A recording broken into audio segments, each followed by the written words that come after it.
హైదరాబాద్ హఫీజ్పేట్లో feather and splash swimming పూల్లో తీవ్ర విషాదం చోటు చేసుకుంది. ఈ నెల 11న ఈత నేర్చుకోవడానికి వెళ్లిన 13 ఏళ్ల నీరజ్ 6 అడుగుల లోతు ఉన్న పూల్లో ప్రమాదవశాత్తు మునిగి ప్రాణాలు కోల్పోయాడు. శిక్షణ సమయం ముగిసిందని బయటకు పంపే క్రమంలో నీరజ్ లోపలే ఉండిపోయినా యాజమాన్యం గమనించకపోవడం, బాలుడు 10 నిమిషాల పాటు నీటిలో కొట్టుమిట్టాడుతున్నా కోచ్లు పట్టించుకోవడంపై కుటుంబ సభ్యులు తీవ్ర ఆగ్రహం వ్యక్తం చేస్తున్నారు. పూర్తి వివరాలు మా ప్రతినిధి అక్రమ్ అందిస్తారు. పోలీస్ స్టేషన్ పరిధిలోని హఫీజ్పేట్లో తీవ్ర విషాదం నెలకొంది. స్విమ్మింగ్ పూల్కి ఈత నేర్చుకోవడానికి వచ్చినటువంటి ఒక 13 ఏళ్ల బాలుడు స్విమ్మింగ్ పూల్లో మునిగిపోయి ప్రమాదవశాత్తు మరణించాడు. ప్రస్తుతం నేను హఫీజ్పేట్లో ఉన్న స్విమ్మింగ్ పూల్ వద్ద ఉన్నాను.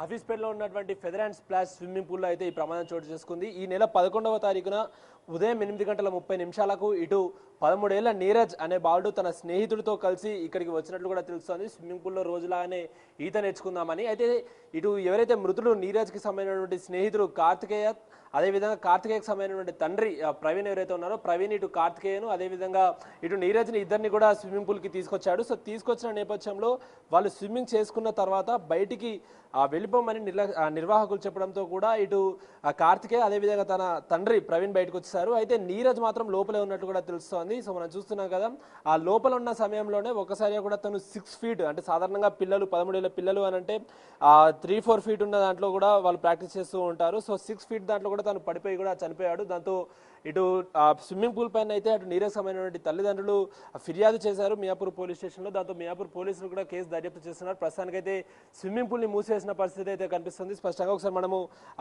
వేరే రూమ్ నుండి లోపలికి వెళ్ళే ప్రయత్నం చేద్దాం. ఒకసారి స్విమ్మింగ్ పూల్ ఏ విధంగా ఉందో కూడా చూపించే ప్రయత్నం మీకు ఒకసారి చూస్తున్నాము. సో మనం చేస్తున్నాను. సో చూస్తున్నాం కదా, ఇదే ఫెదర్ అండ్ స్ప్లాష్కి సంబంధించినటువంటి స్విమ్మింగ్ పూల్. ఇదే స్విమ్మింగ్ పూల్లో 13 ఏళ్ల బాలుడు ప్రమాదవశాత్తు మునిగి కూడా చనిపోయాడు. అయితే ఏదైతే 11వ తారీఖున సరిగ్గా ఉదయం 8:30 ఇటు నీరజ్ అదేవిధంగా తన స్నేహితుడు కార్తికేయ ఇద్దరు కూడా ఇక్కడికి వచ్చినట్టు కూడా తెలుస్తోంది. అయితే వీళ్ళు రోజు కూడా 8:30 నుండి 9:30 వరకు అంటే గంట సేపు కూడా ఈ స్విమ్మింగ్ కూడా ప్రాక్టీస్ చేస్తూ ఉంటారు. 9:30 తర్వాత ఇటు నిర్వాహకులు వాళ్ళని బయటికి వెళ్ళమని చెప్పడంతో కూడా ఇటు వాళ్ళిద్దరు కూడా బయటికి వచ్చే క్రమంలో కూడా ఇటు ఎవరైతే నీరజ్ తన లోపల పడిపోయినట్టు కూడా తెలుస్తోంది. అయితే ప్రధానంగా ఇటు పేరెంట్ ఎవరైతే ఉన్నాడో ప్రవీణ్ని బయటికి పంపించిన కారణంగా ఆ సమయంలో లోపల ఎవరు లేరు. సో నిర్వాహకుల నిర్లక్ష్యం కూడా ఎక్కువగా ఉందన్నట్లు కూడా స్పష్టంగా తెలుస్తుంది. ఎందుకంటే ఖచ్చితంగా లోపల పిల్లలు స్విమ్మింగ్ పూల్లో ఏదైతే ప్రాక్టీస్ చేస్తున్న సమయంలో యాజమాన్యమైన ఉండాలి, లేకపోతే కోచ్ కానీ స్విమ్మింగ్ సంబంధించినటువంటి కోచ్ ఖచ్చితంగా వాళ్ళు చూస్తూ ఉండాలి, వాళ్ళ పర్యవేక్షణలో ఉండాలి.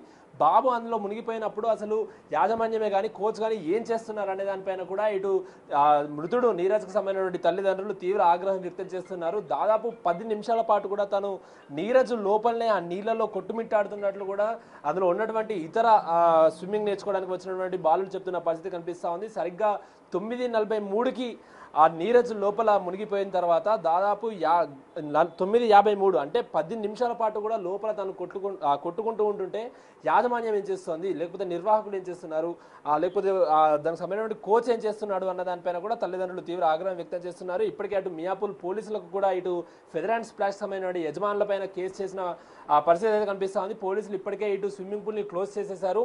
సో ప్రధానంగా అటు యజమానులను ఇద్దరిని కూడా వాళ్ళు అదుపులోకి తీసుకొని కూడా విచారిస్తున్న పరిస్థితి కనిపిస్తూ ఉంది. సరిగ్గా జరిగిన సమయంలో కోచే కానీ లేకపోతే అక్కడ ఎవరు ఎందుకు లేరు.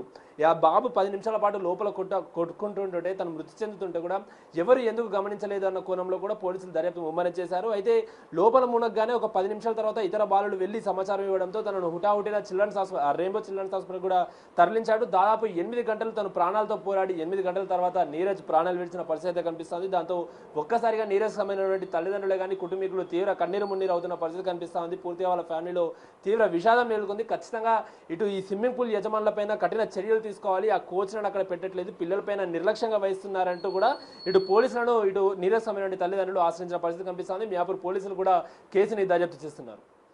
శ్రీకాంత్, అక్రమ్, బిగ్ టీవీ, హఫీజ్పేట్ నుండి.